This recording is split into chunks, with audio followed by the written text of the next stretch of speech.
dimuat di koran Tempo, berarti dia bukan roket. Kalau memangnya di Republika barangkali ya mereka saja tulis.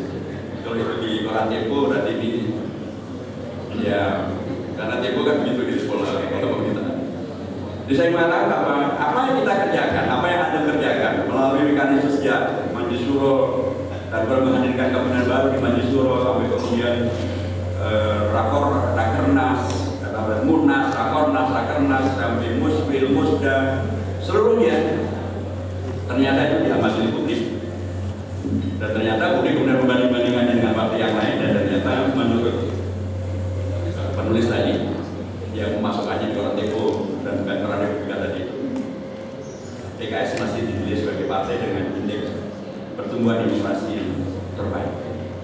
Itulah karenanya teman-teman sekalian, kita tidak perlu untuk kemudian menjadi bimbang, kaku, bingung, kita jalan terus dengan apa yang sudah kita putuskan bersama, apa yang sudah kita mudahkan bersama, yang kita sepakati bersama. Dan salah satu di antaranya adalah memang melalui maksimalisasi potensi kader. Tadi di Jakarta Selatan kita resmikan forum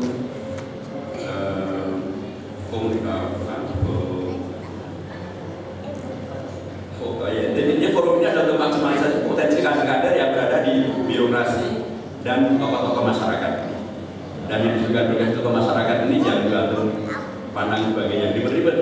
Di situ ada Ewa yang ketua RW, Ewa ketua RT, ada juga Ewa atau Akwat yang kader Jumantik. Itu masuk dalam forum ini. Jadi yang namanya tokoh dan birokrat, tokoh masyarakat dan birokrat itu juga masuk ke situ. Jadi jangan kemudian kita membayangkan yang rumit-rumit.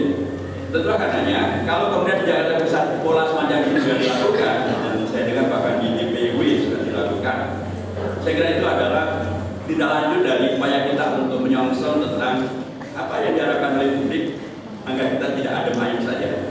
Apa yang dipersepsikan bagus oleh para peneliti bahwa kita pertumbuhan indeks demokrasi kita bagus, itu memang betul-betul benar dan betul-betul terwujud. Karena kalau mengacu pada bentuk tahun 2012, sekali lagi memang babnya bukan sekedar pada lamanya deklarasi atau berapa persentase survei yang didapatkan sekarang, tapi juga ada pada bagaimana ada kemampuan untuk maksimalkan potensi yang ada untuk kemudian menghadirkan pemenangan-pemenangan yang itu. Dan kalau misalnya, ya, kalau kita merujuk kepada pemilu atau pilkada Desember 2015 yang lalu, ternyata kita memang di tingkat daerah kita diterima atau diajak atau mengajak koalisi dengan beragam partai politik.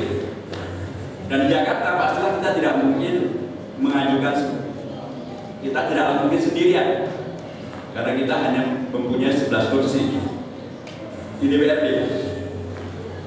Dan karenanya bila kita memberikan maju sendirian untuk periode yang akan datang, berarti yang kita lakukan adalah kita perlu bekerja maksimal untuk meraih hasil 2 kali lipat dari yang sekarang.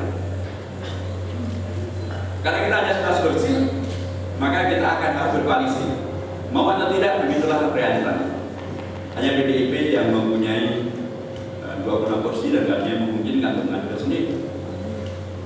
Pilkada Desember 2015 yang oleh koran Kompas melalui banknya disimpulkan bahwa ternyata persentase kemenangan yang diraih oleh partai-partai politik peserta pilkada 2015 adalah PKS.